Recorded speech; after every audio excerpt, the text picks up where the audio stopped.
Halo Scientizer, jangan lupa subscribe, like, serta komen, dan nyalakan loncengnya untuk mendapatkan video terbaru dari saya. Selamat belajar dan salam sukses!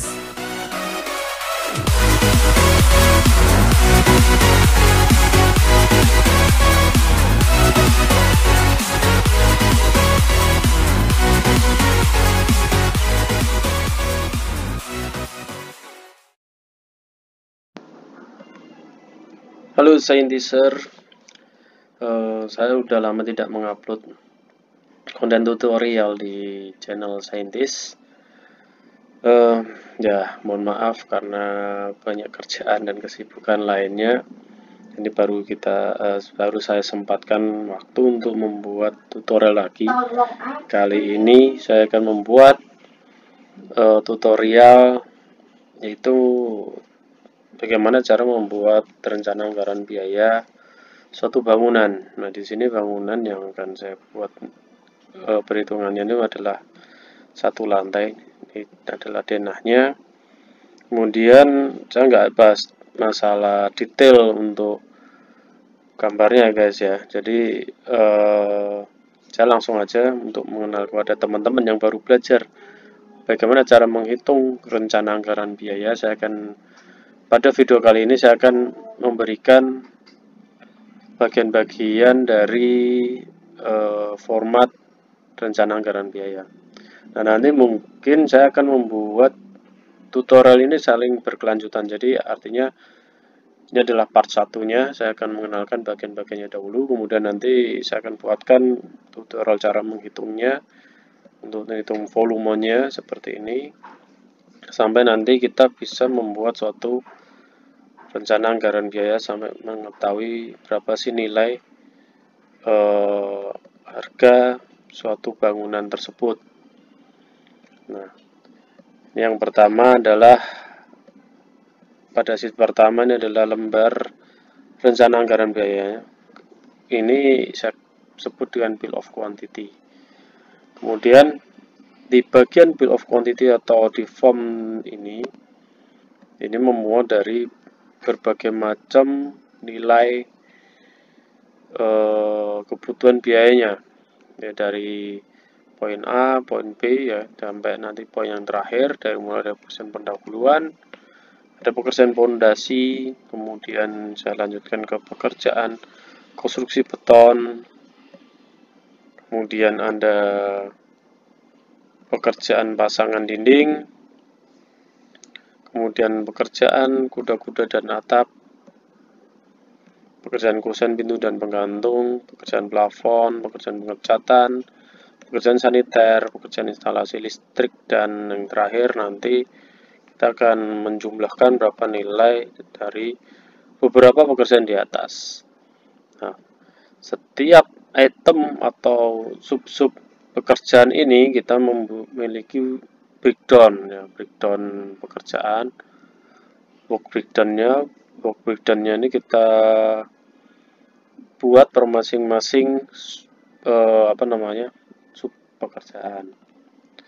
Ya, ini adalah kolom uraian pekerjaan, kemudian nah ini adalah kolom spesifikasi. Misalnya nih, rekan-rekan membutuhkan merek, ukuran, warna, atau lain sebagainya, kita bisa tulis di kolom spesifikasi. Nah, ini kebetulan kita lagi belajar, saya nggak menentukan secara detail. Tapi nanti kalau misalnya teman-teman ingin menentukan, contoh misalnya kita akan menentukan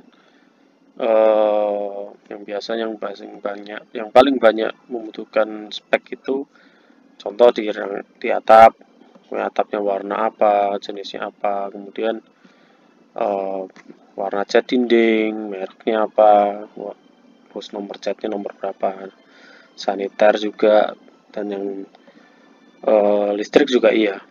Ya, jadi kolom spesifikasi ini untuk menentukan beberapa kriteria merek, item, material. Kemudian selanjutnya ada kolom satuan atau unit. Ya, jadi misalnya galian tanah itu meter kubik, urukan tanah meter kubik, stek pondasi menerus kilogram, dan terus ya sebagainya. Kemudian ada perhitungan volume. Di sini volume ya, volume per masing-masing pekerjaan kita hitung semuanya sampai terisi penuh. Nah, ini perhitungan volume ini saya buatkan di bagian sheet DD. Saya nyebutkan sheet DD ya, jadi detail engineering design. Jadi saya nyebutnya seperti itu, terserah teman-teman mau nyebutnya apa, itu terserah dari teman-teman semua. Kemudian ada harga satuan pekerjaan. Dan harga satuan pekerjaan ini didapatkan dari perhitungan analisa satuan pekerjaan. Dan di sini nanti ada kolom ANSAT, analisa satuan pekerjaan. Kita dapatkan dari ANSAT ini. Kemudian ini adalah nilai jumlah harga, itu adalah perkalian dari volume, kolom volume dengan kolom harga satuan. Kemudian yang terakhir adalah bobot pekerjaan. Jadi masing-masing pekerjaan memiliki bobotnya masing-masing. Contoh pekerjaan pendahuluan ya, itu memiliki bobot 6,42, pekerjaan pokok fondasi 3,6 dan seterusnya. Fungsinya bobot ini untuk apa sih? Nanti saya akan cobakan membuatkan contoh monitoring project berdasarkan dari RAP ini. Makanya teman-teman jangan sampai berhenti nontonnya ya, karena ini akan berkelanjutan terus sampai nanti kita membuat monitoring progresnya. Oke ya. Jangan lupa subscribe, like, dan komennya supaya teman-teman bisa belajar. Bagi yang teman-teman ingin belajar dari dasar, ini cocok buat kalian. Kalau kalian yang sudah mahir, silahkan menonton video ini. Kalau kali aja ada yang bermanfaat dari yang saya sampaikan. Oke, selanjutnya saya akan menjelaskan tab untuk lembar, ya, tab sheet di lembar analisa satuan. Jadi setiap pekerjaan yang berada di sheet POQ atau di lembar rencana anggaran biaya, saya pasti untuk menentukan harga satuan itu saya menghitung dulu nih, membuat analisa dulu, analisa satuan pekerjaan. Ini saya ambil contohnya ya. Contoh kita membuat pengukuran dan pemasangan poplang. Nah, ini adalah analisa perhitungan biaya berapa nilai per meter panjang untuk pemasangan poplangnya. Di sini adalah 68.225. Nah, teman-teman bisa ngambil parameter analisa satuan pekerjaan ini dari SNI ya teman-teman ya. Jadi SNI analisa harga satuan. Kalian bisa download banyak kok di web-web itu yang sudah memberikan analisa harga satuannya, biasanya dalam bentuk format PDF.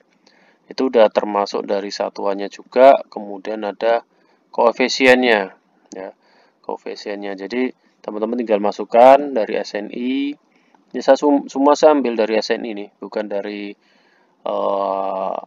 analisa saya sendiri ya, dari SNI. Tapi kalau misalnya ada SNI yang belum lengkap, kalian bisa cari-cari tempat lain. Ya, banyak sekali kok di web-web itu, di website yang membahas masalah analisa harga satuan. Terus kemudian analisa harga satuan ini nanti saya linkkan ke bagian sini teman-teman. Nah, di bagian harga satuan ini, di kolom N ini, di kolom N. Jadi kalau ini saya linkkan saya linkkan dari lembar analisa harga satuan. Oke, kemudian selanjutnya adalah harga material dan tenaga kerja. Nah, harga material dan tenaga kerja ini saya disclaimer dulu ya. Ini harganya cuma harga untuk simulasi aja, jadi bukan harga patokan. Ini disesuaikan dengan harga-harga di daerah setempat yang akan kita bangun bangunannya. Ya, nanti harga material dan upah ini kita linkkan ke harga analisa satuan pekerjaan. Ya, jadi harga analisa satuan pekerjaan di sini. Nah, di sini nih nanti semua saya buat format ini itu saling berkaitan. Jadi kalau istilah di Excel to link ya, kita membuatkan link semua. Dan pakai rumus seperti ini. Nah, ini analisa satuan tadi saya sudah jelaskan. Oh ya, satu lagi saya hampir lupa. Ini ada kolom untuk mengetahui nilai dari volumenya. Volume contoh kayu papan untuk pekerjaan pemasangan pupang itu butuh berapa meter kubik ya, itu berapa. Itu terus saya buat sampai bawah. Jadi ini lengkap sampai bawah. Nah, saya lanjut lagi ya ke material tenaga kerja. Nah, material tenaga kerja juga nih tadi sudah bilang harganya itu disesuaikan dengan daerah setempat. Jadi ini adalah harga untuk latihan saja. Nah, sedangkan untuk yang kolom G volume ini adalah volume total kebutuhan ya teman-teman ya. Jadi air itu kita butuh berapa liter untuk satu bangunan? Oh, ternyata 1900 liter.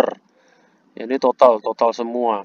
Contoh kita butuh biasanya yang teman-teman mau lihat tuh semen, kebutuhan semen, contoh nih kebutuhan semen. Kebutuhan semen. Oke, mana tuh semen? Oh, masih di bawah. Oke, semen itu kita butuh 145 sak. Kita akan beli 145 sak ke toko material. Nah, ini bisa jadi form ini adalah sebagai form untuk daftar belanja material.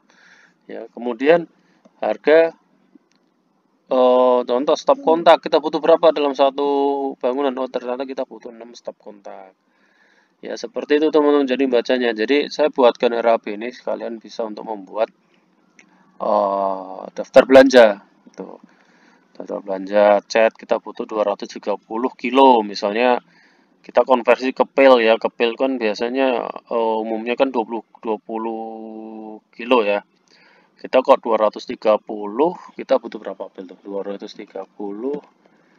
dibagi 20 berarti sekitar 11,5 pil atau 12 pil gitu kan. 12 pil. Pil itu ember gitu, ember besar. Kan ada yang kemasan kecil yang 5 kilo, ada yang kemasan 20 kilo yang besar itu embernya. Nah, teman-teman nanti akan belajar form-form seperti ini. Kemudian saya ada sheet DED. Nah, tadi saya bilang ini untuk cara menghitung volume. Cara menghitung volumenya dari pekerjaan batu kali, fondasi rolak, kemudian nanti ada konstruksi beton seperti sloof ya kan. Kemudian ada seperti kolom, nah, kolom praktis, nanti ada kolom struktur. Nah, di sini nanti saya akan ajarin nih gimana cara ngitungnya. Cuma nanti nggak sampai detail ya, ini gambar-gambaran aja karena lama nanti kalau saya akan bahas satu persatu. Ya, jadi ini akan belajar bagaimana cara membuat RAB suatu bangunan sederhana aja dulu. Oke. Oke teman-teman, sampai itu dulu pengantar saya di awal untuk belajar membuat rencana anggaran biaya suatu bangunan sederhana teman-teman. Oke, selamat belajar dan salam sukses. Jangan lupa subscribe, like, dan komennya supaya channel saintis ini dapat berkembang dan bermanfaat bagi teman-teman yang ingin belajar di dunia konstruksi bangunan.